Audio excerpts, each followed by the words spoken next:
उत्साह से मैं अभिभूत हूँ और मैं संकल्प लेता हूँ कि इस गांव को आप सबके सहयोग से ऐसा सुंदर और निर्मल गांव बनाएंगे जिसकी चर्चा दूर दूर तक हो और जिससे छत्तीसगढ़ के हर गांव को प्रेरणा मिले। एक खंडहर के हृदय सी, एक जंगली फूल सी, आदमी की पीर गूंगी ही सही गाती तो है। एक चादर सांझ ने सारे गांव पर डाल दी, वह पगडंडी अंधेरे की उस भोर तक जाती तो है।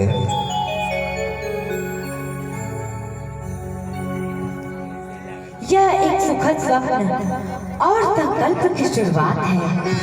लोग रंग के मन से उठी यह मंगल ध्वनि छत्तीसगढ़ के 21,000 गाँव में फैल जाए, हर गांव को कन्हैया जैसे युवक मिल जाए। हम यही कामना और प्रार्थना करते हैं।